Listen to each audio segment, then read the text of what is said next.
ठीक है, बहुत अच्छा, बहुत अच्छा।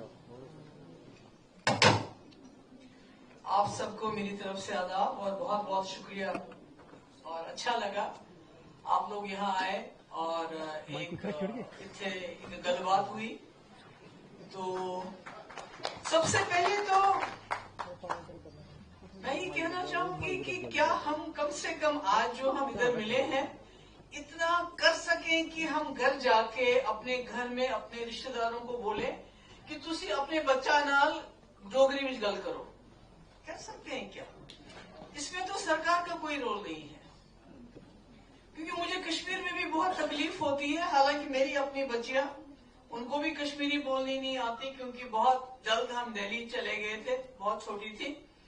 मगर मैंने देखा है कि हमारे घर में हमारे रिश्तेदार, हमारे दाएं बाएं दोस्त बच्चों को कम हियर गो देयर।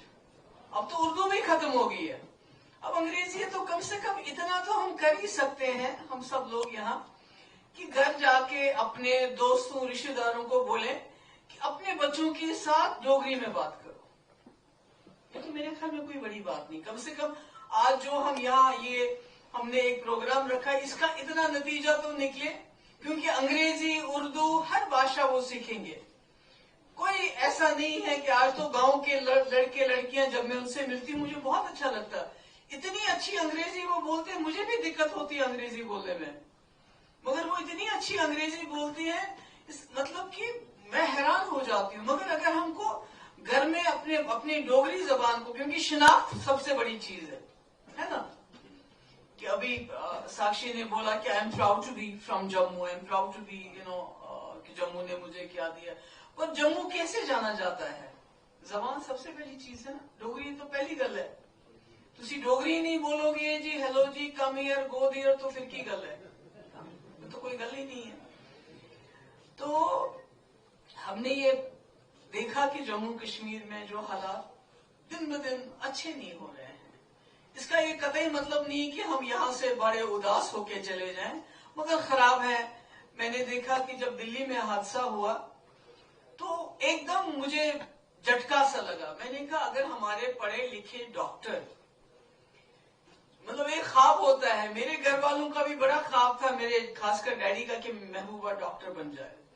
पर मैंने जम्मू आके, that was the best period of my life when I was in Jammu in college. मैंने सिर्फ लटर मस्ती और गटर मस्ती की, क्योंकि सेठी साहब के घर में थी, अपने घर में नहीं थी। तो वहां तो कोई डांटने वाला भी नहीं था, सब प्यार करते थे, सब में भी और ज्यादा वो बिगाड़ करते थे। तो डॉक्टर में नहीं बनी, मगर एक डॉक्टर बन के फिर वो बजाय इसके कि वो अपनी जिंदगी खूबसूरत बनाए, लोगों की जिंदगी बचाए, वो जाके ऐसी प्लानिंग करता है दिल्ली में खुद भी औरों को की भी जान, और बड़े बेकसूर लोगों की जान ले ले। तो मुझे इस चीज ने झंझोड़ा। मैंने कहा कहीं ये जो नई जनरेशन है, अभी एक छोटे लड़के ने बोला, आई थिंक पुंछ से था वो, तो बहुत अच्छा लगा मुझे। तो हमारा कोई इनके साथ डायलॉग ही नहीं है यूथ के साथ, कि वो क्या सोचते हैं, वो क्या करते हैं, उनके जहन में क्या परेशानियां हैं, वो किससे बात करें। मुझे ये मालूम नहीं है कि जम्मू में कितना आप बोल सकते हैं, कश्मीर में आप बात नहीं कर सकते। कश्मीर में अभी शकील साहब कह रहे थे कि आप बहुत ही तमीज से, तहजीब से बात करेंगे।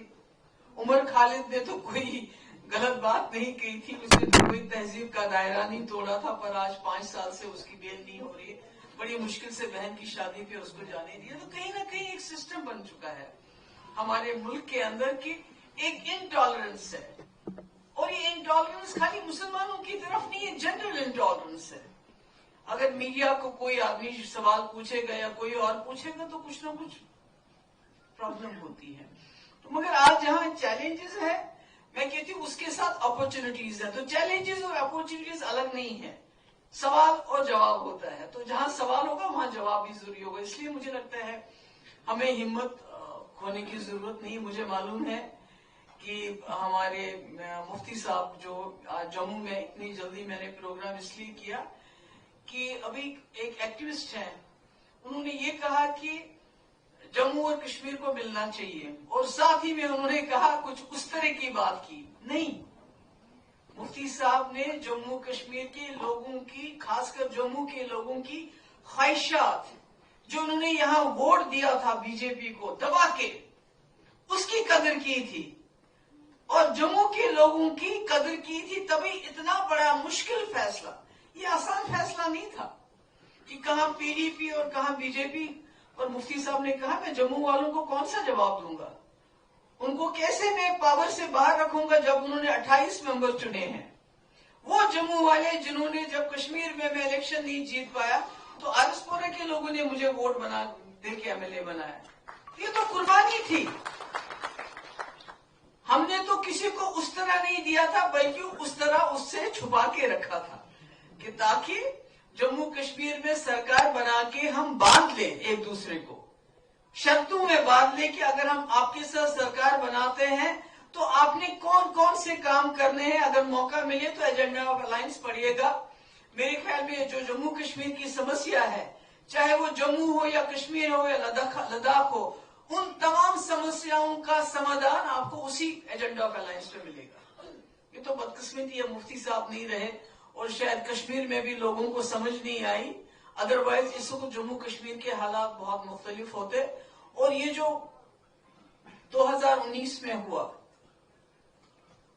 तो क्या वजह थी? महाराजा जी जो थे, जिन्होंने यहाँ ये जो हमारी नौकरियां, हमारे रिसोर्सेज, हमारी रेत बाजरी, ये कहा था कि ये जम्मू कश्मीर के लोगों के लिए क्यों कहा था?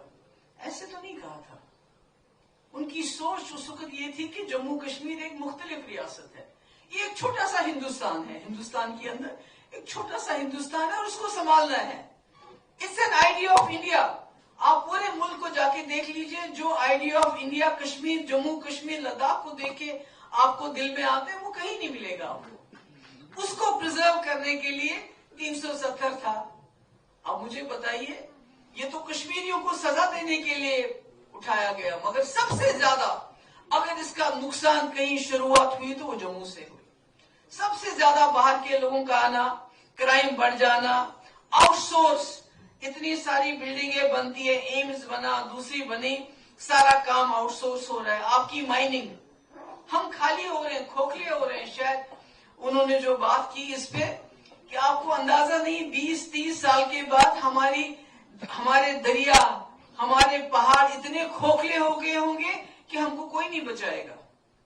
सरकार जो पहले होती थी तब भी माइनिंग होती थी, मगर अगर एक साल एक एरिया होता था, दूसरे साल दूसरा एरिया होता था, और लोकल्स करते थे छोटी लेवल पे। आज बड़ी बड़ी मशीनें बाहर से आ रही हैं, स्मार्ट सिटी बनानी है, रोड्स बनाने हैं, सारा मटेरियल वहां से निकालते और कोई रॉयल्टी भी नहीं देते हैं। अब ये सोचा था कि सरकार के बाद थोड़ा कंट्रोल होगा, पर मुझे नहीं लगता है कोई कंट्रोल हुआ है। मगर मैं आप सब जम्मू के लोगों को ये बताना चाहती हूँ कि मेरे वालिद मुफ्ती साहब ने बहुत बड़ी कुर्बानी दी आप लोगों के लिए। वो कुर्सी तो उनको कांग्रेस के साथ अलायंस करके भी मिलनी थी, मगर आप समझते नहीं इस बात को, जिस तरह कश्मीरी लोग नहीं समझे कि मुफ्ती साहब ने एक, वो कहते हैं ना, इसार बांध दिया था, बीजेपी के साथ हाथ मिला के उनके हाथ बांध दिए थे कि ताकि जम्मू कश्मीर संभल के रहे, सेफ रहे। ये ना कश्मीरियों को समझ आई, ना जम्मू के लोगों को समझ आई। मगर आज मैं आपके पास यहाँ आई हूँ, मुझे बहुत अच्छा लगा। यहाँ बहुत सारे यंगस्टर्स ने बड़ी अच्छी बातें की। उसके बाद to top it all, Shakeel साहब ने इसको जो क्लोजर दिया, मुझे बहुत अच्छा लगा। मैं समझती हूँ कि हमारी जम्मू की इस वक्त, कश्मीर की भी सबसे बड़ी प्रॉब्लम तो है ही अनएम्प्लॉयमेंट, और उसके साथ जो ड्रग्स का माहौल हो गया हमारा, तो इसमें भी सबसे पहला रोल घर से ही चलेगा। जब तक हमारे घर के लोग इसमें इन्वॉल्व नहीं होंगे तब तक कुछ नहीं होगा। ये भी कहा शराब यहाँ बहुत ज्यादा है, मगर ठेके बाहर वालों को पीने वाले हम जम्मू के लोग हैं ना।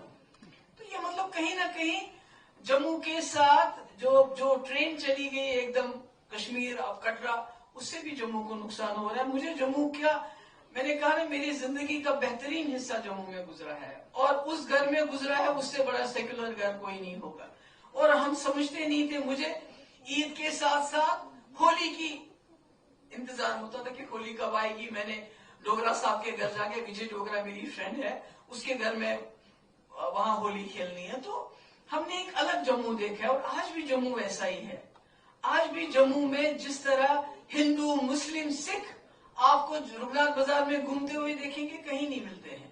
तो اس لیے میرا آج یہاں آپ لوگوں کے ساتھ یہ بات کرنے کا یہی تھا کہ میں آپ سے، مجھے مشکلات تو معلوم ہے، مجھے ٹرانسپورٹرز ملتے ہیں یہاں جو مائننگ کے ساتھ بیچارے، ٹرک والے، ٹپر والے، آٹو والے سب ملتے رہتے ہیں الگ الگ سے، اسٹوڈنٹس اوپن میرٹ کے۔